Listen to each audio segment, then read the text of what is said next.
Welcome back to another episode of the Scoop Around the Loop. I think we have a fun one planned. Today we got Andrew, Brady, and Tyler with us. How are you guys doing? How's your day going? Jeez. Well, I So got far, up to so good. mow, and it was raining.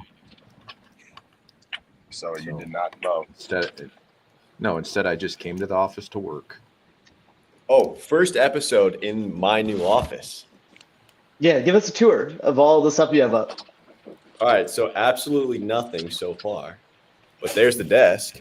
Pretty cool desk. And then that one back there goes up and down. It's a standing desk. That's So exciting. I have an order set in for a Velcro shipping mat that I'm gonna hang on the door. I really hope like you don't get too comfortable in there because that's also Thomas's office. I think Thomas is all in for that. Shipping Thomas mat? is Yeah, pro I'm all in. shipping mat. Yeah. Brady, do you want to get into the story of what happened to your buyer this week? And you don't have to name names. Yeah, please but don't just- name names. I will not name names, but I see. I'm bad. I say name names, but if the other people say don't name names, I guess don't. oh man. Well, so I've been working with this buyer for a while, and we're getting close to putting an offer on a house.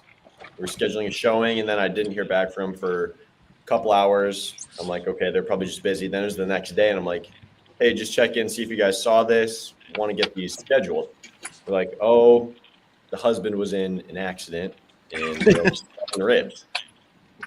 So I'm like, oh my gosh, okay, don't worry about the showings or anything like that anymore. Just get better, heal up, that type of stuff.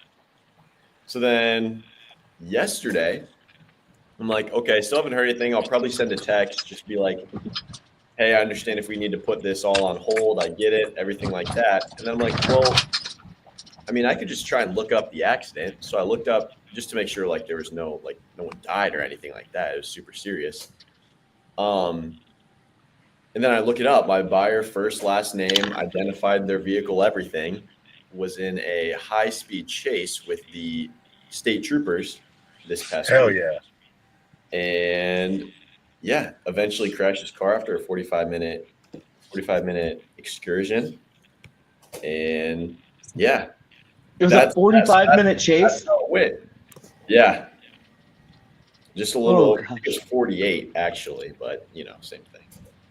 So yeah. So the purchasing a house is put on hold. Yes, for sure. Put on hold for a couple years. For one of the parties. Now, does he know that It's the on longer hold. he waits, the more expensive his home is going to get? Let's Well, just it sounds like he might be getting some cheaper housing, right? yeah, let's Free just say healthcare. it's Yep. on hold for 3 to 5 years. Let's just say Yep. that. Yeah. That is wild. That's an man. interesting first story, but I don't know. It's Brady, I think you could take comfort in knowing that, like I always say,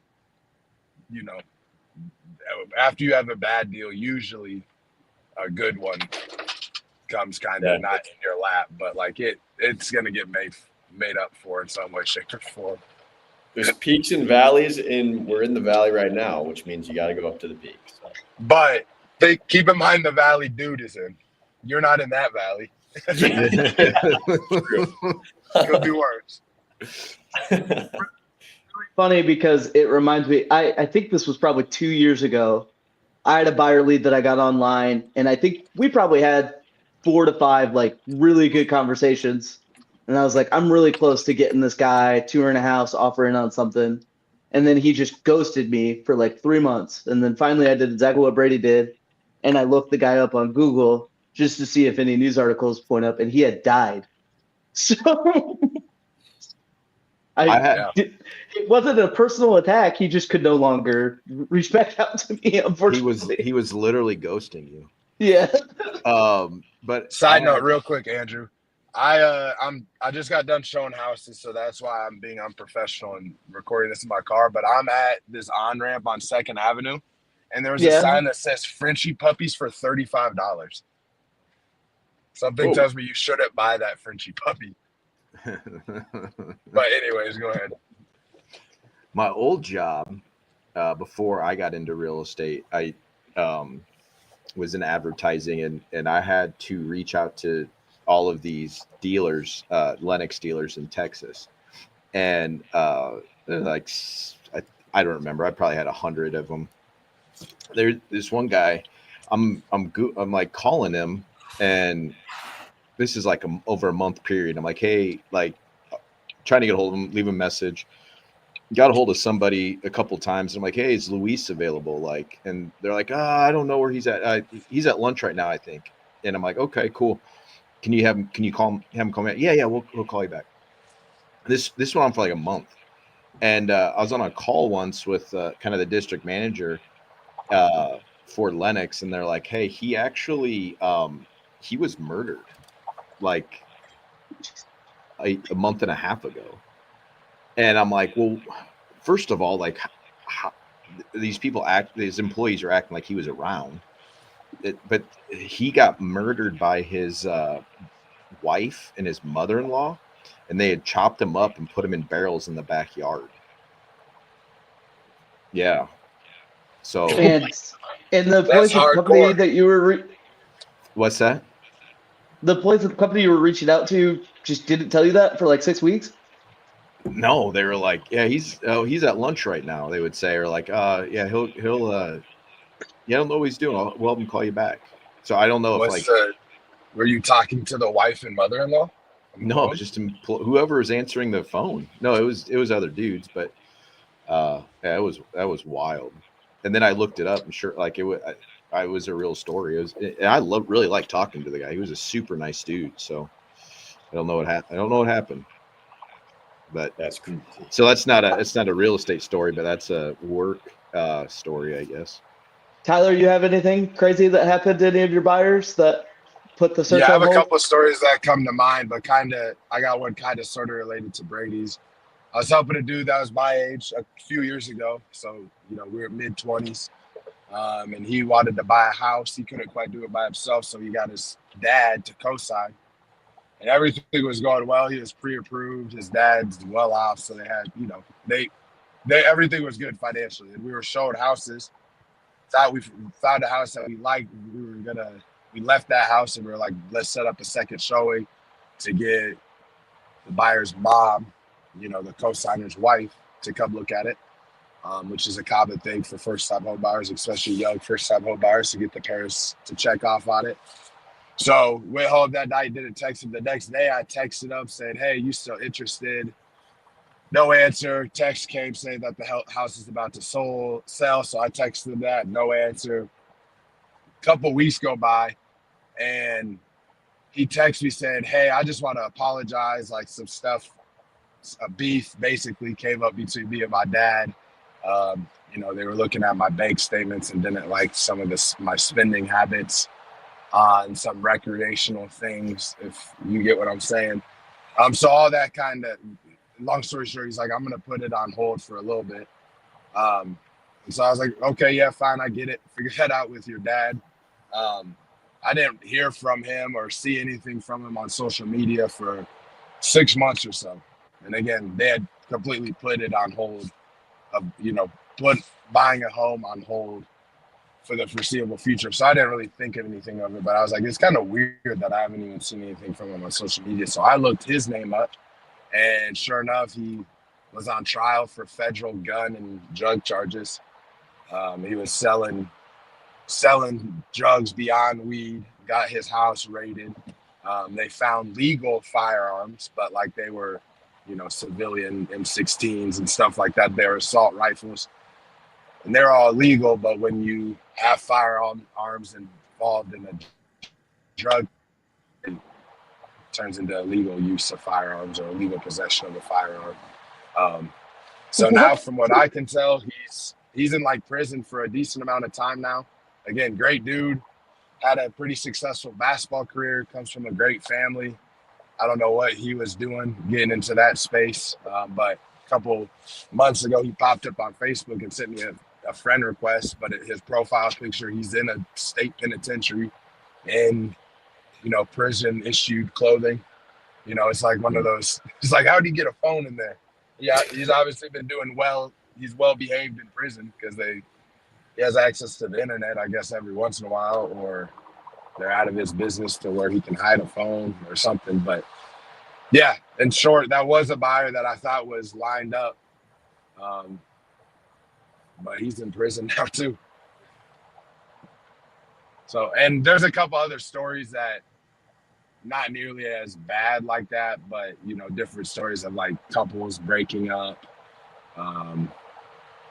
When I first started, I had a couple that was buying a house, and one of them was cheating on the other one, and they found out about it right after the inspection. I remember it was like Brady when I was first starting off, one of my first sales, which led to a lot of disappointment. But that's my story. How did the one that was after inspection, how'd you end up getting out of the deal on that one? The foundation. He just said the foundation was falling apart, but he didn't specify what foundation. Yeah, and I got real loud with the agent. Nah, that one they just said keep the earnest money and just walked away from it. Luckily, that was like in the middle of COVID, and so they sold the house again like 4 hours later. So it wasn't a total. So after those 2 days, like, hey, here's the deal. Please let us keep the earnest money. This is, well, I mean, couldn't you say that the financial circumstances changed? Yeah, in theory. I think they were just like, I mean, again, given the situation, just that was the least of their worries probably. Well, I'm gonna attempt to transition here because we're gonna start talking about more lying and cheating. Hoover High School, the boys soccer team had to forfeit all of their 2025 wins because they self-reported that one of their students was actually 20 years old, which was a year over the age limit to play Iowa high school sports. And he had a fake birth certificate. Let him play. So they went from being 8-0-1 to 0-8-1.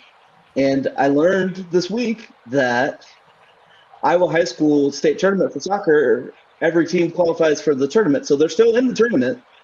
It's just he doesn't get a play, this student.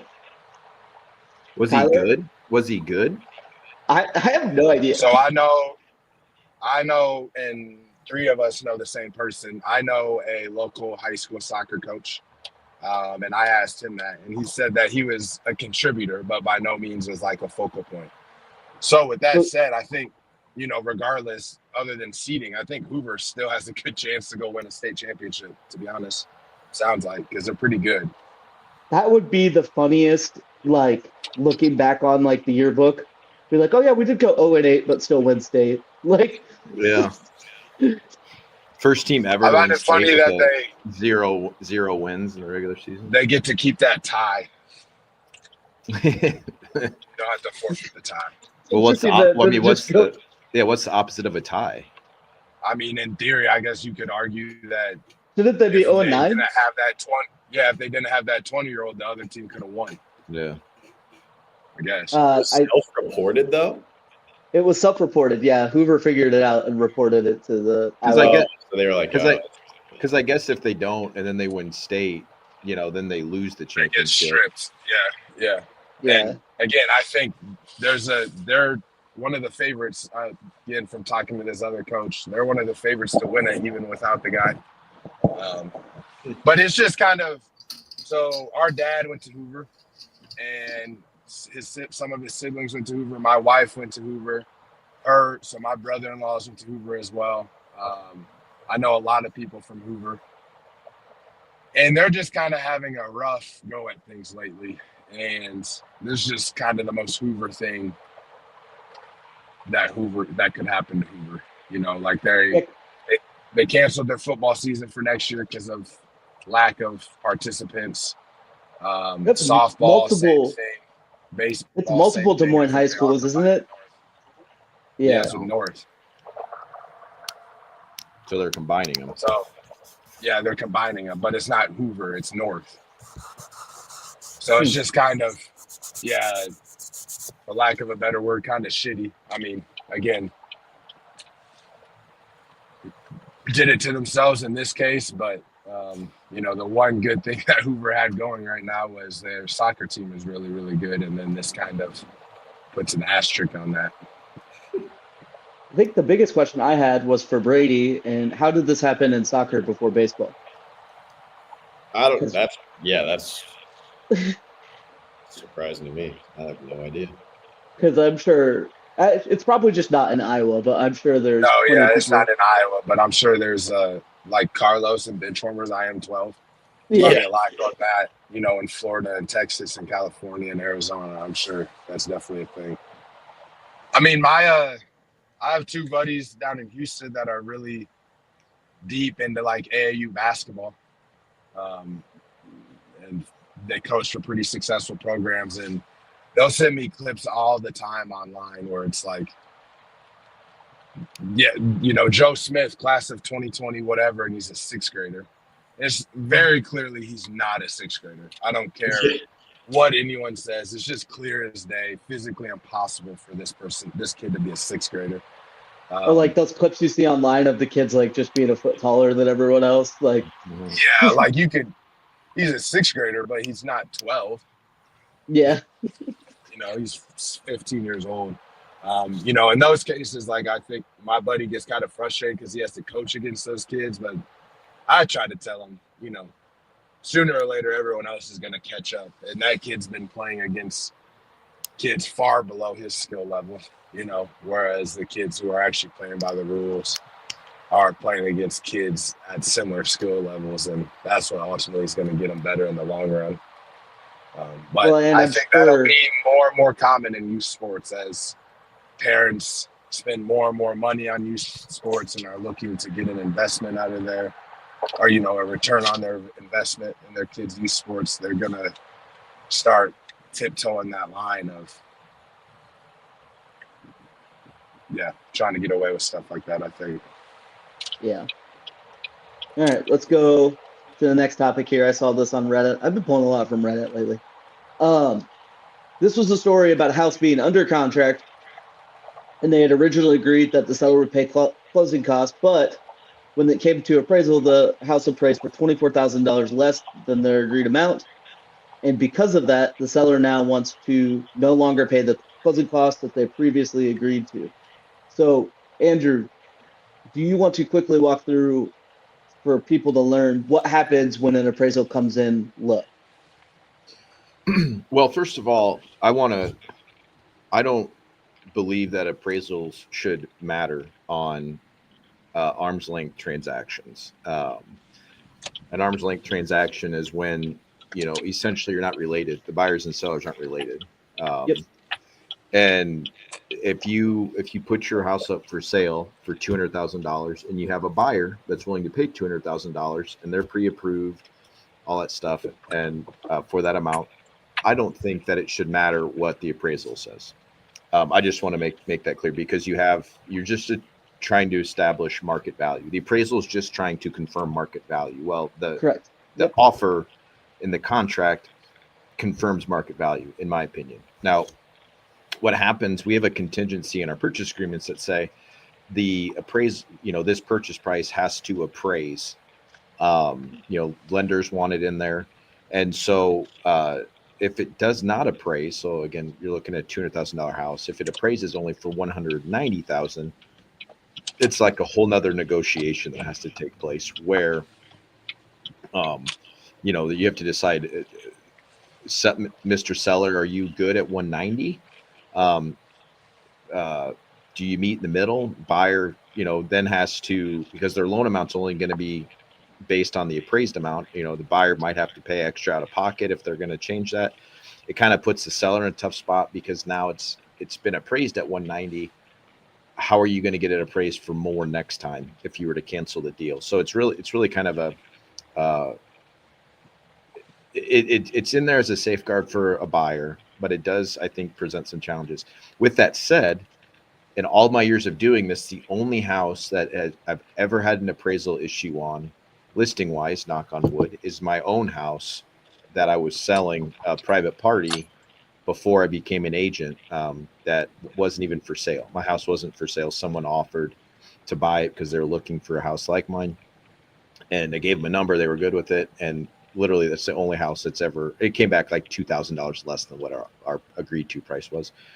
And then Tyler and I have had one deal where our buyers were buying a house that it didn't appraise, even though like there were multiple offers over list price.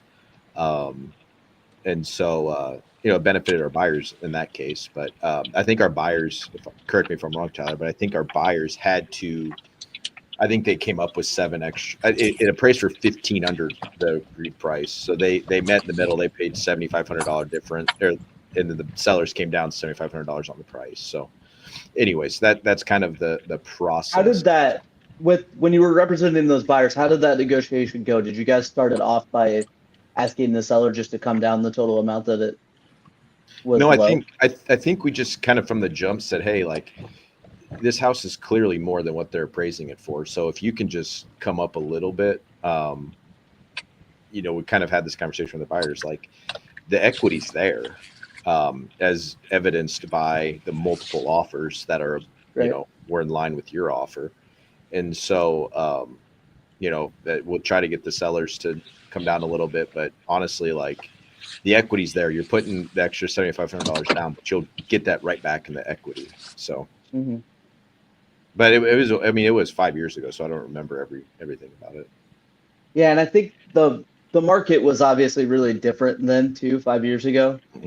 The last one I had appraised low, I was representing the buyer.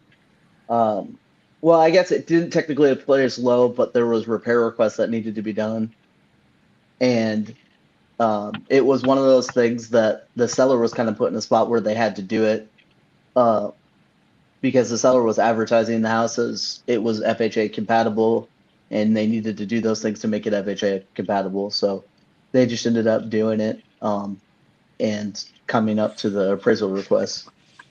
But I think the biggest thing to stress is that it like Andrew said, it does kind of open it up to a renegotiation if you have that appraisal contingency in there.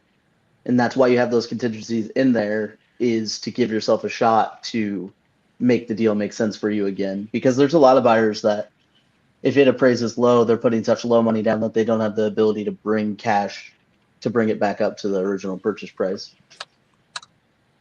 Yeah, like I said, I think the contingency is useful and helpful for different reasons. You definitely, I think if you're a buyer and you're like, again, you're say $300,000 is what you've agreed to, and the appraiser says 275,000. Then yeah, I can see like where having that appraisal safeguard in there is helpful for a buyer. But I think all around, if a buyer wants a house, because then the buyer runs the risk of losing out on the house that they really liked, that they thought was a fair price, because at that point the seller, they can cancel the contract. Right. If a seller doesn't agree, if a buyer doesn't agree. And so it just, I remember there's different agents that have, they've started out, they tell me like, oh, we're just waiting for the appraisal. I'm so nervous. And like, I mean, honestly, it's never an issue. Because at the end of the day, that appraiser doesn't want to disappoint people either. So they're just, it's amazing how if, price is 281 and they appraise it at 282, like how, or they just say, at value, because that's really all the bank wants to know is it the right value? Right. Tyler, do you want to talk about, why the appraisal is done? Because I think if it was up to the buyers, honestly, a lot of them don't even necessarily need it to be done, but it needs to be done for a reason. It's protecting the lender. I've been showing houses, and I just pulled up to a final walkthrough that we're gonna do right after this podcast episode. And these buyers, their appraisal came in $6,000 over what they paid for it. So in their case, they're ecstatic, because again, the appraiser's saying it's worth more than what they agreed to buy it for. But the appraisal is there to protect the lender. And ultimately in the case that a buyer were to default on the loan. So if a buyer, they buy a $200,000 house and they end up defaulting on the loan, stop paying it, the bank is going to take possession of that house and then be responsible with the costs incurred with that and responsible of, then selling it. So they have that appraisal to make sure that that house is actually worth $200,000. So really is there to mitigate as much risk as possible for the lender in the off chance that someone buys a home and then stops paying on it and then goes into foreclosure and the bank takes it back over. Is that what you were looking for? Yep, of course. Yeah, because I think there's a lot of people that don't really realize, like there's a lot of buyers that think that appraisal is something that's just for them, but in all honesty, it's for the bank. Like, because in the worst case scenario, they need to take the house back. They want to make sure it's worth something. And I mean, I I think from our perspective too, I think that appraisal contingency, it just does, putting that on offers just does a lot for buyer psyche, and especially in like, no one wants to pay full list price. Even I don't want to pay full list price, but that's just the reality sometimes, let alone going over list price. So that just kind of gives assurance that like, look, like if this is something you're really, really against, going over list price, if that appraisal comes in low, you can get out of the deal if you feel the need. And again, to Andrew's point, most of the time that doesn't end up being the case. So let's get opinions on this, Brady. I want to hear your thoughts. If you were representing a buyer in a cash purchase, would you still recommend to the buyer to put an appraisal contingency in there and have the buyer pay for an appraisal still? I mean, I'm kind of with Andrew on this, where I honestly think if it's you send in an offer, the offer's accepted, both parties agree, I don't really think it's necessary, especially since in that case there's no loan. I probably wouldn't recommend it to have that done. Tyler, what do you think? Yeah, I agree. I mean, in that case, I feel like market value and what you feel like it's worth by looking at comparable properties is ultimately what really matters. Yeah, and I think that's our job as agents to guide them to that price. That's a good point. Maybe if they don't have an agent and that's their way of kind of verifying if the house is worth it, outside of just looking at Zillow and what other houses have sold for on Zillow, then that could be a situation where someone pays for an appraisal. But if they have an agent in their corner working with them, if I wasn't an agent, that was me, I would rely on my agent's expertise. Because again, hopefully there's a reason you felt the need to hire and work with an agent to give you some of that guidance. Tyler Brett commented saying to drive safe. And I think this was one of your more impressive episodes because you're just showing how much real estate knowledge you have while doing another task. While doing real estate. Now, granted, I'm parked now. Yeah, but you were driving and still dropping knowledge. So yeah, like swerving in LA. I was speeding. I'm just kidding.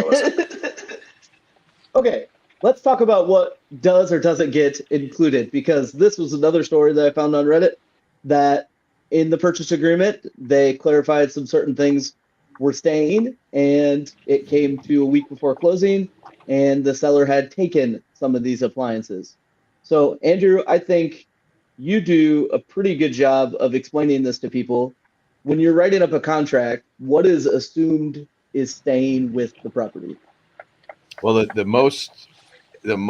not 100% accurate, but it's a general rule of thumb. Someone said this to me once: if you tip the house over and shake it out, anything that stays connected to the house is considered real estate.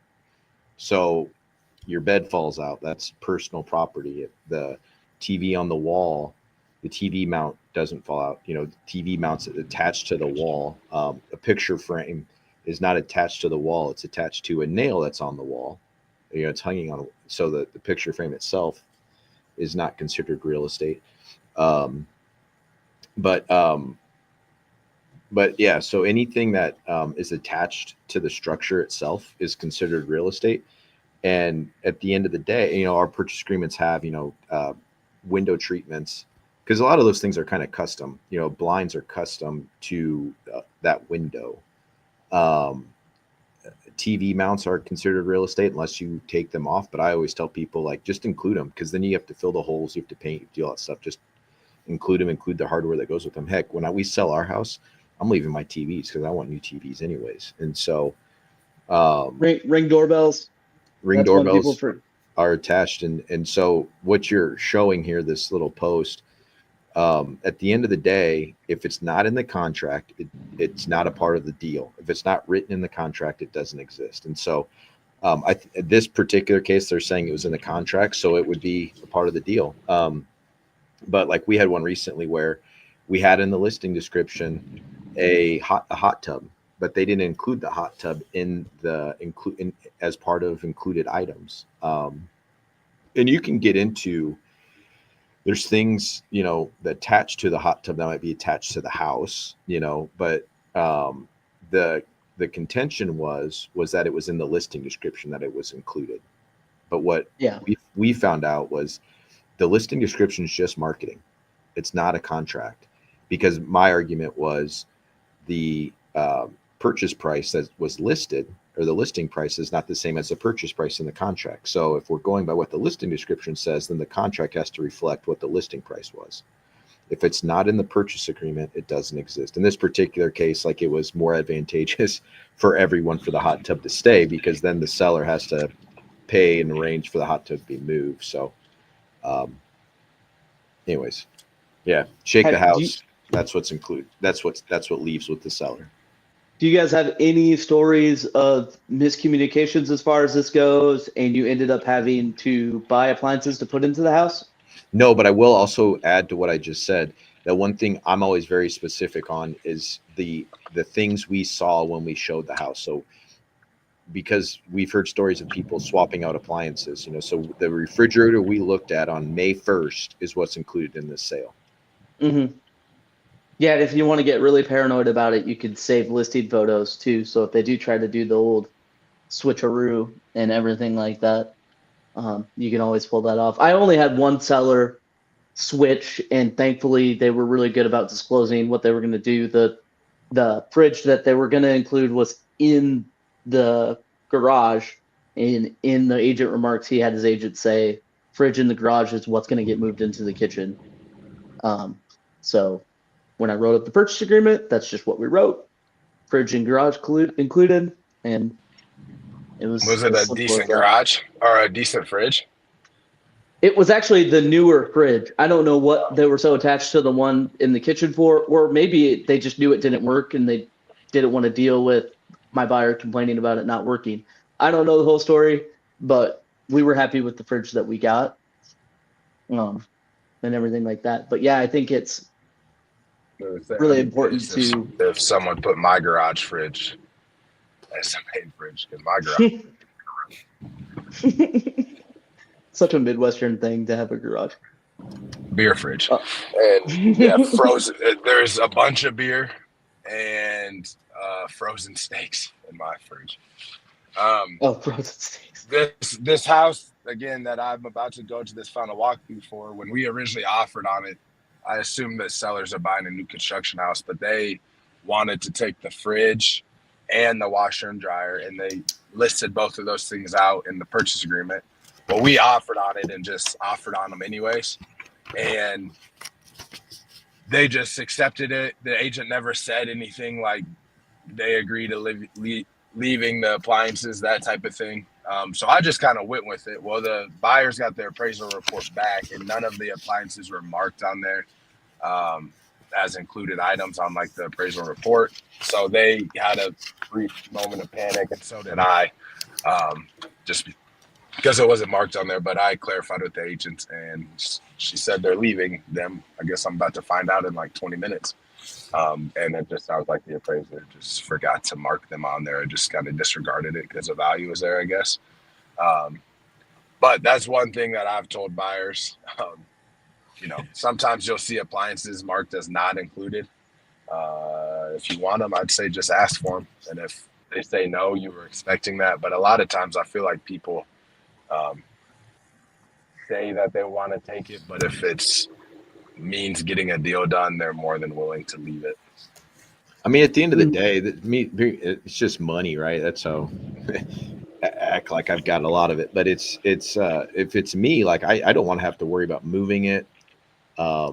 anything like that. I'd rather just have a new fridge, to be honest with you. And so just leave it and let them deal with it. Funny, because in my experience, it seems like the only thing sellers are attached to is those like second fridges or those freezers and stuff like that. That seems to always be the stuff that they want to take. Like if it's in the house and it's there and it'll help sell the house, they're willing to leave it. But if they have a second fridge or if they have a freezer, it seems like they always want to take it. Deep freezers, especially.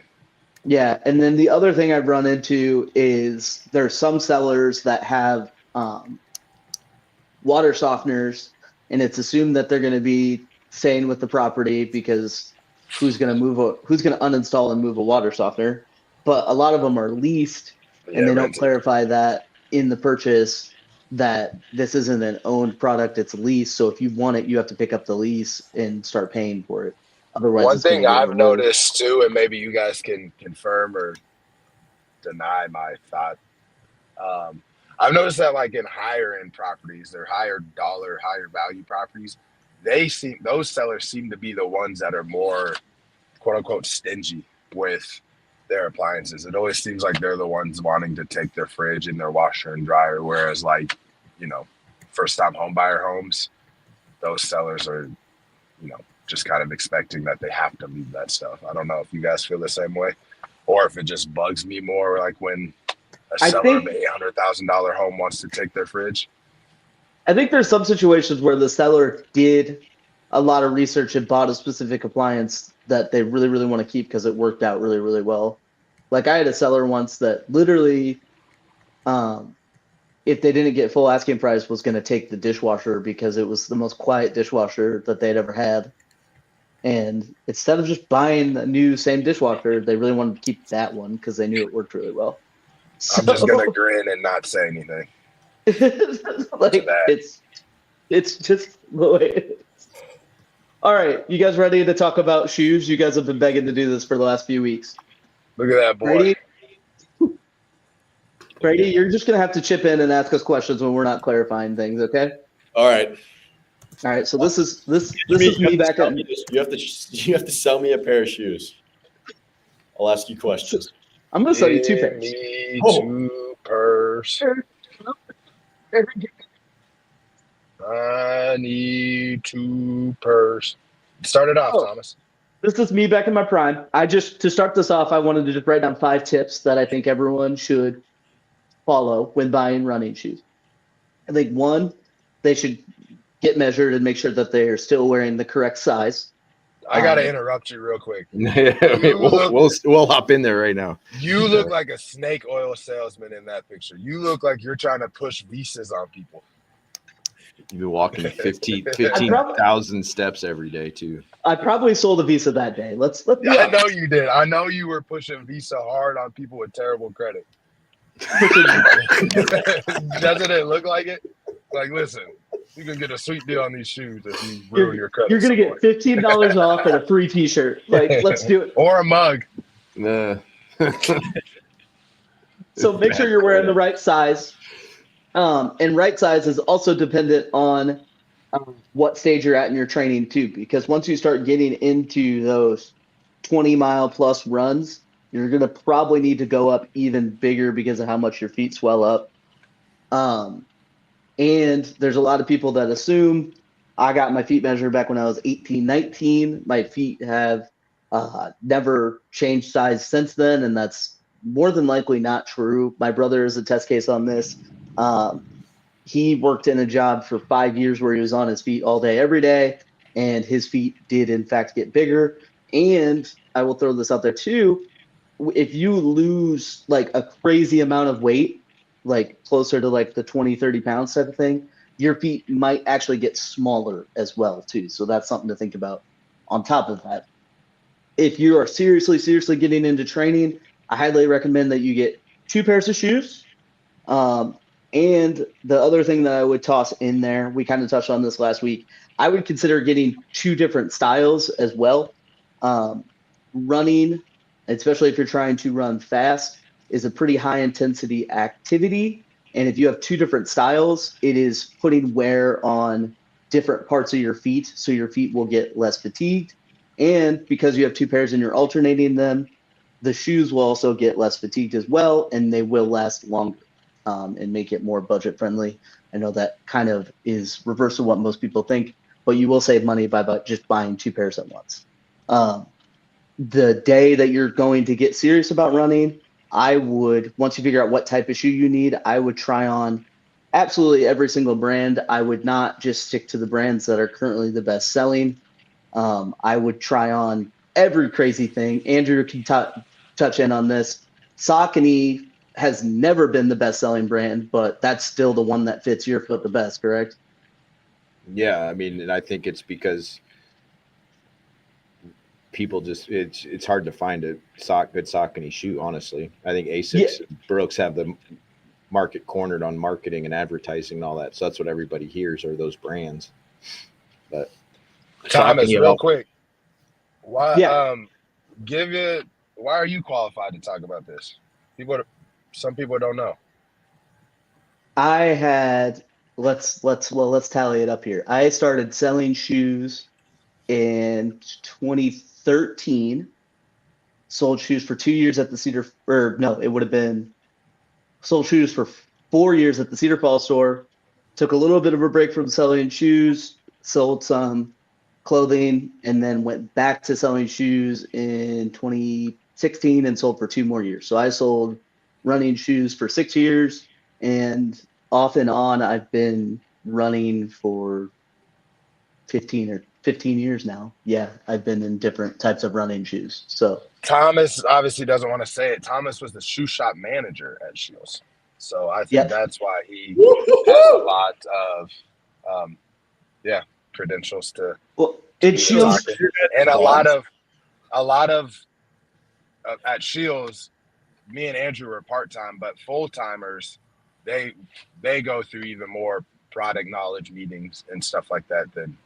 And they, at one point in time, they actually, they sent me out to what they call the Shields University. It's basically a week where they have you go out and learn everything about a certain product that they can. So they sent us out to the Shoe University is what they called it. I met with Nike representatives, Under Armour, Asics, Brooks, Features. Who else was there? It would have been a bunch of different hiking brands too. Merrell, Keen, Solomon. I mean, you name it. At the time, I met that shoe expert, and they talked all about those shoes at the time. New Balance was there. You got free shoes too out of that, right? I got quite a bit of free shoes, free socks, free running gear. Yeah, it was quite the experience. It was probably one of the most fun weeks I've ever had in my life. So, where was it?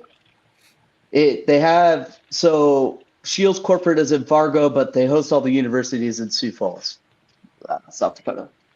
So, but technically, as the shoe section manager, you were overseeing Andrew and Tyler. Yeah, he was our boss. I was not their boss. Yeah. Dude was a tyrant. There it is. Yeah, Dude was a tyrant. He used to dress code me and stuff when my tie wasn't long enough. You see that picture behind him? I had one shoe had a little tag. I think it said wide sizes available. He would always get after us if it wasn't perfectly showing. Well, you need to know that there's wide sizes available. Brady. Because if people couldn't twist it a little bit. Hey, Tyler, you need to quit texting in the shoe backstop. What'd you say? I said, Tyler, you need to quit texting in the shoe backstop. Oh, and he leaves. Dang, he disappeared. All right, so number 4, I would have someone look at your gait and make sure that you're wearing the right type of shoe. We'll get more into that here. And then the last one, I think Andrew is going to like this, is more cushion is not always the answer.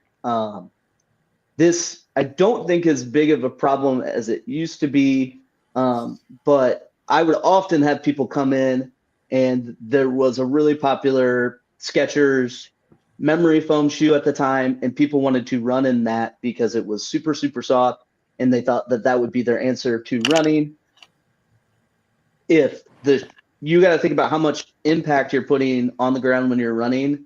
If it is soft, all you're going to get is a sinking sensation, and your foot will become more fatigued because there's just not enough energy return. Andrew, you agree with that? Yeah. Yeah. And a lot of times when people are feeling foot pain, it is either A, because there's too much arch support and they don't actually need it, or the shoe is way too soft and they're feeling fatigue because it is not helping them keep in a neutral gait and their foot is doing too much work to get back to basically your neutral is what you're aiming. Cool. Next slide. Interesting. All right. So we got types of gaits here on the left. Andrew, do you want to talk about what it would look like if someone pronated or has pronation? Yeah, supination spelled wrong, but that's all right. That's okay. Whatever. Sup, Nathan? Sup. Nate.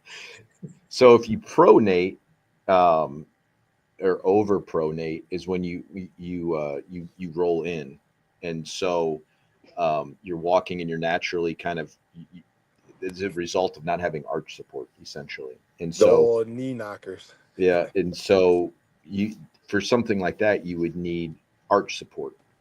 Going down the list real quick, I don't know if you want to talk about this, but neutral is obviously where it is what it's you're neither or.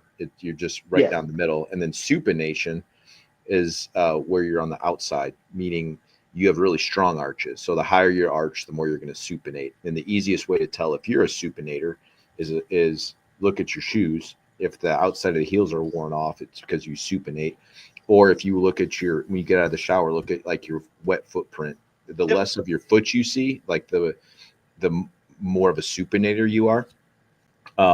So when people would come in and they would say, I have really high arches, so I need arch support. That's actually the opposite of what you need.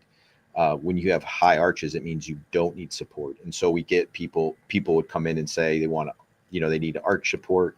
And when they in fact supinate, so if you're already on the outside, you put more arch support, you're going to be even further out and you'll get a misalignment in your shins, your knees, all that stuff. And that's when you'll start to experience those problems.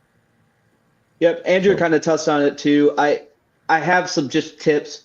If you want to just kind of know in general what your gait is, Andrew talked about the wet foot test. Basically get your foot lightly damp, step on a paper towel or step on a piece of paper and see how much of your foot actually touches the ground. If you're one of those people that when you put all your weight on your feet and absolutely all of your foot touches the ground, you more than likely pronate or overpronate. You need a stability shoe or maybe even a motion control shoe. I'm sorry to disappoint you guys. I actually thought I had a Brooks Beast that I was going to show you guys. I will say you more than likely either pronate or you're neutral. Being a way over pronator or a supinator is really, really rare. And you can tell, like, I'm a supinator. My wife's got really high arches as well, and so do my kids. Like we all. But do you actually quite literally roll out, or is it more like you just never roll in? No, like if you look at all my shoes, Echoes are great shoes for dealing with that because they don't wear down at all in the heel. But any regular shoe, I don't know if I have Cole Haans on right now. I don't know if it's doing it. You can kind of see this. These are old. You can't really see it, I guess, super well, but like this is all worn down right here. Because you just roll out all the time. Yep. But and then you still wear what for running? You wear still what they would consider their neutral shoe, right? I wear Saucony Triumphs and Saucony Rides. Yeah. Okay, so the Triumph actually has like basically like a guide rail, right, to prevent you from rolling out. Yeah, they do now. They do now. Yep. Yeah. But they don't have a post in the arch. Mm-hmm. Yeah, so I can show that. So this is Thomas a stability shoe. Your last note: watch someone watch your run or walk. Like if you ever want to come in the office and talk about real estate, we can do that for you. That's part of our suite of services. We should add that in, dude. Forget free CMAs, free gait analysis. Gait analysis. Yeah. This won't be a good example because live on the scoop right now. I am in the market for new shoes. Yeah. Come on in the office. A top view or a side view? No, you just walk away from us. Walking straight away and then straight back towards you. You'll probably have to go into Andrew's office, huh? Take off your shoes. And your socks. Let's see your toes. It's not one of those podcasts. Not for All right. free. Yeah, walk towards that door. Lift up your pants. Now I feel like he's walking weird because he's lifting up his pants. It doesn't seem like he rolls in at all, does he? No, he's definitely a neutral foot. Yeah, his arches look a little high too, but he's not a pronator. Yeah, so a neutral cushion shoe would do you good. Yep. What are you wearing? What shoes do you have on right now? I have Cole Haans on. Yeah, so yeah. Look at those. Did you get those at the outlet mall when you went the other day? I did $50. Dang, dog. They don't have a lot of size 14s in the shoes that I like. Dang.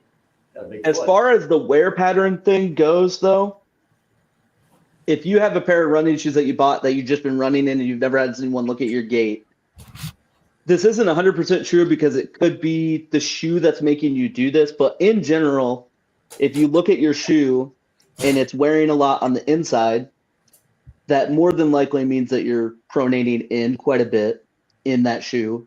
And then, like Andrew said, if it's wearing a lot on the outside, you're either neutral or you're even supinating out in general. So if it's wearing a lot on the outside, you probably either need to, if it's a stability shoe, you need to get out of that stability shoe and into a neutral, or maybe even look for, if it's a neutral shoe and you're still doing that, maybe look for one that's designed exactly for supination. That's kind of hard to find. Most brands really only have like one style that's specifically for supinators. But yeah, look at the wear pattern. Yeah, I think too, it's important to know. Tyler, do you have anything to add before you got to bounce? I'll just plug Shields. I think Shields, especially when we're talking like performance shoes, is the best place to go. Now, obviously, you can order stuff online and get your run at sizes and colors and stuff like that. But again, Shields literally trains their employees. Like Dick's has really caught up in terms of like casual athletic wear type of shoes. You know, they have all the Dunks, they have all the Air Maxes. You go in there and you ask any of those kids working back there, they immediately just look on their phone to see if they have the size. They have no idea, you know, what they're talking about, to be honest. Like they don't, that's not really what their concern is. Shields is truly concerned about like helping you out, whether it's hiking shoes, basketball shoes, wrestling shoes, or running shoes especially. I think Shields is the spot to go, because you're actually going to get attention. You're actually going to get help. And the great thing about Shields is they guarantee every single purchase. So the thing about running shoes, stuff might feel really, really good, but how's that feel, you know, once you're 2 miles into a run? You might find that you absolutely hate the shoe, or again, like Thomas was saying, you got the wrong size, that type of thing. Go buy a pair of shoes at running, or go buy a pair of running shoes at Shields, run in them a couple of times. If you love them, keep them. If you don't like them, take them back, and they'll take them back and get you in something else. No questions asked. So that's, well, they might have some really, questions to get you. Some of the times I've been in many situations where it used to really, really frustrate me, even though it's not my money, and I feel like I'm a pretty chill dude. It would frustrate the heck out of me when people would come in talking about, I just didn't fit right or something like that. And it's very clearly that they use these to hike to China and back. But in several cases, she just took them back and got them something that they were happier with. So again, if you're looking for specifically like a performance and running shoe, I can't imagine there's a better spot in Central Iowa, or if you're somewhere else that has a Shields, to go than to go to Shields. Again, those people know what they're talking about. And please show them love by buying from them.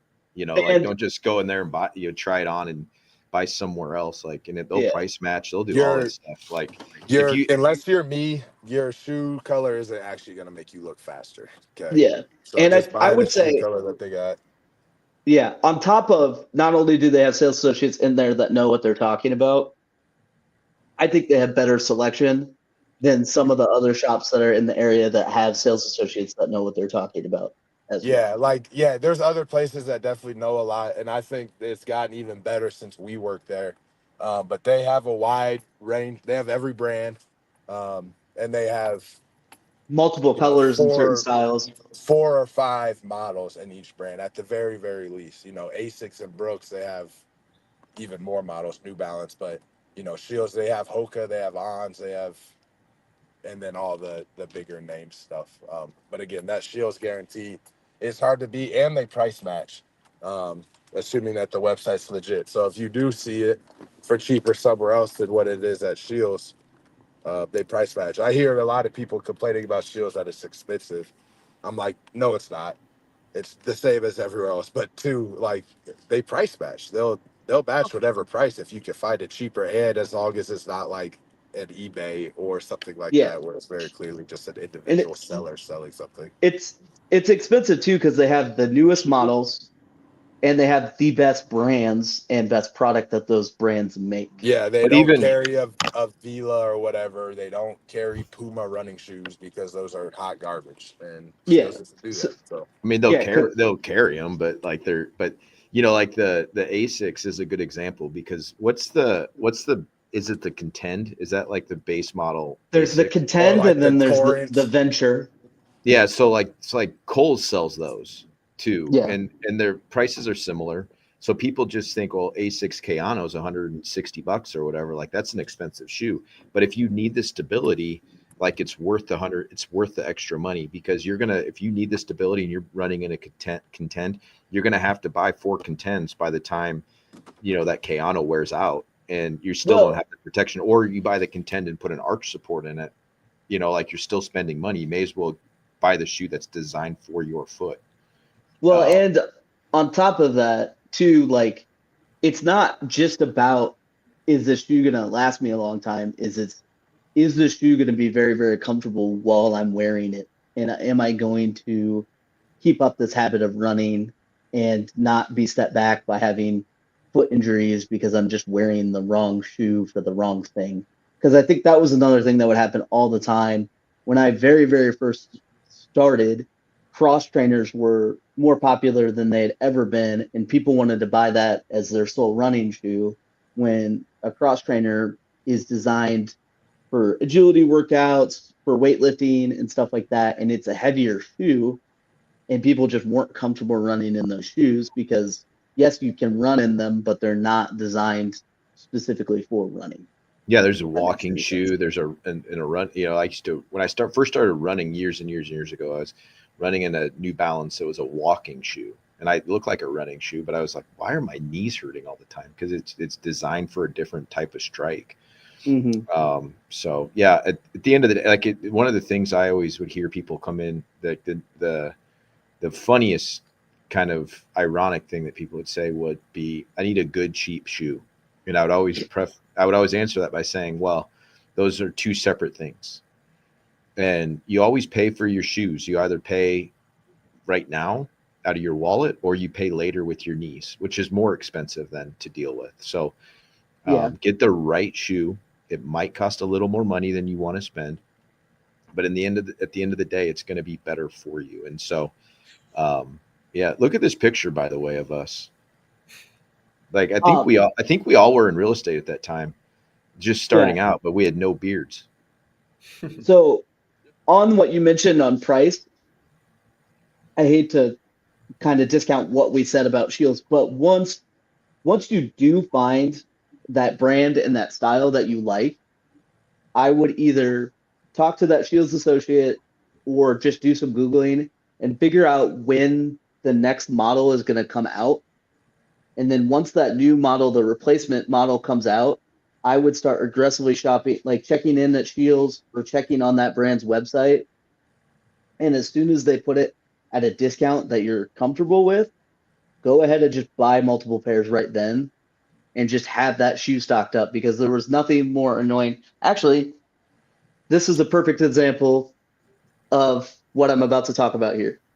This is the last A6 Gel Kayano that I ever liked.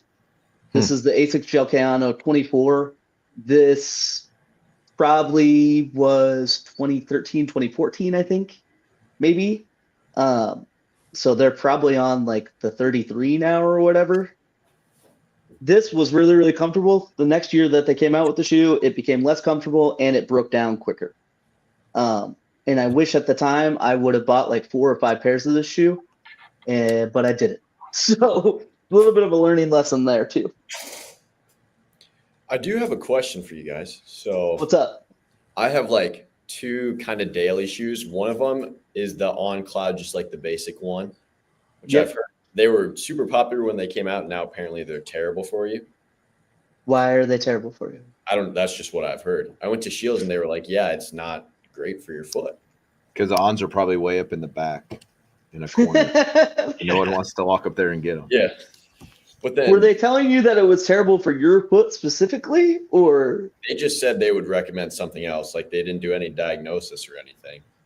I think, yeah, I've heard that too. Like there was kind of a craze. They kind of felt good. And like I even got my wife a pair and she didn't love them. So I think maybe it's marketing that people bought them initially. well, I will say, I mean, my fiance has the On Cloud X, which is the Cloud, but it's their cross trainer one, and she absolutely loves that shoe. So maybe the cushioning just wasn't up to stuff. I'm not quite sure what they decided was the fault in that shoe. Back to my tip that I was talking about, trying on multiple different brands. On, unfortunately, as cool as I think that they are, and as cool as the marketing is, that one has just never fit my toe box right. It pinches in a really weird spot once I start to run in it. So it just never worked for me because of the way they had a seam. I think that's a really good point to kind of go on to, Thomas, because just because like your brother or someone related to you, or if someone, just a friend, loves the Brooks, or the Asics shoe, like that doesn't mean that's going to fit your foot right. Brooks have never fit me well. Like they've never been super comfortable for me. But I know other people love Brooks, and I know other people don't like Saucony, and so that's why it is important. And to your point, once you find that shoe that works, run with it, like literally. Yeah. Like I do have. Sorry. No, you go, Brady. Well, I was going to go. So back to my original statement, my second shoe is a barefoot, like just completely flat. It has a super wide toe box, and then there's massaging insole in it. So I didn't know what you guys had thought about barefoot shoes. Is that a good thing, or are they kind of overhyped and not great for you because there's not? So so it's like the shoe that he just held up. That's an Ultra. Does it kind of look like that? It looks a little bit. Or is it even more aggressively barefoot? It's more aggressively barefoot. You mean there's just like no cushion at all, or like very little cushion, like a minimalist shoe? I mean, yeah. Minimalist shoes were like the rage like 10 years ago, and they've kind of phased. Yeah, there's no structure to them. You can bend them super easily. It's like literally being barefoot. I think to what Thomas was saying earlier about if you have too much cushion in your shoe, like it might feel nice as you're running, but the less energy you're getting from the ground, the tighter you can get. Being closer to the ground is also going to activate more muscles in your leg. I think your legs get stronger as a result of that. So, I think the less cushion you have in your shoe, depending on what you want to do, like if you're just like, man, I'm just standing on my feet all day, like get a shoe with a lot of cushion. But if you're using them to run and train in, I think the less distance you put between your foot and the ground, the better your body's going to be in the long run, personally. Yeah. And I think those barefoot, if you can run in it and you're still comfortable and you're not having any foot problems, I think that they're a great option. When these were all the craze way back when, and everyone was wearing them, you would get people that would buy these as they're like the couch to 5K people. They never run in their life. This was what they were going to start training in. I think that's kind of tough to do. Because a lot of those minimalist style shoes, they have what's called a zero drop. So from heel to toe, there's absolutely nothing rocking you forward. And people that would just start training in those would get like Achilles tendonitis because it literally is the max amount that your heel will go down. And it really, really stretches out that Achilles. And that can make it kind of tough on people. And it's just one more injury that you could possibly get on top of possibly getting a neuropathy if your shoes are too tight, or possibly getting plantar fasciitis if your shoes don't have enough support to them, or if you're not switching them out enough. Which I have a funny story about that. Yeah, go for it. I remember there was I want to try running in these now that I pulled these out of the closet. There was a Jordan release back when like George Niang was at Iowa State, and all the Iowa State guys would always come down and for those releases, and but I remember he bought a Jordan 1 like retro mid and played in it, and then the next game or a couple days later they said he had plantar fasciitis, and I was like, I knew it like as soon as he was playing in that shoe, because that shoe was not built for performance like that, like it is today. So no, the 11 is like the first one that I would play in. Other than that, I wouldn't play in any of those Jordans. No way. Well, and the craziest thing is too is that one was a way better basketball shoe than what a lot of those players were playing in before that too. Because I mean, freaking Larry Bird was playing in Converse, yeah, just flat shoes, yeah. So, but Brady, to someone answer your question, if you're comfortable in those barefoot shoes, I would have that be one of your 2 styles. And if you're doing like a shorter, quicker run, that's what I would run in. And then if you're doing that one long run a week that most people have in their schedule, I would switch into something more traditional, something that has like a way bigger heel.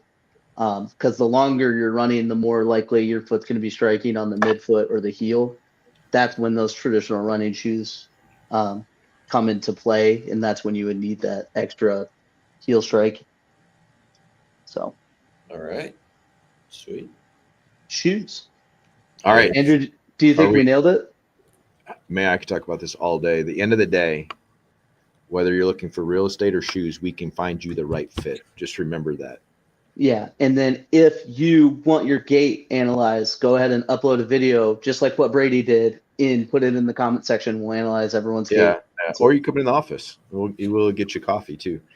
Are we done? Because we'll announce one more thing maybe. I think we're done. Just do your announcement.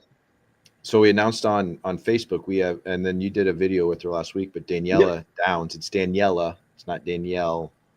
Daniela, I have a tendency to leave the A off, or call her Danny. Daniela Downs has joined our team. She is a fantastic addition. She speaks 4 languages. And I would argue she probably speaks English better than us too. From Ecuador, immigrated here. Her husband, and she can tell us more. She'll I think be on with us next week. So super excited to have her on our team. And this is kind of a sales pitch for our team. If you're looking for an opportunity to collaborate and grow and do all that and be on podcasts with us, the team now has someone that speaks Spanish, French, Italian, and English. Yeah. So, we don't have to point out that it's concentrated in kind of one person, but we are quad lingual now. So we can help you. I speak Elvish, so yeah, we can help you with your shoes. We can help you understand different contracts in different languages. We can talk about sports, whatever you want to do.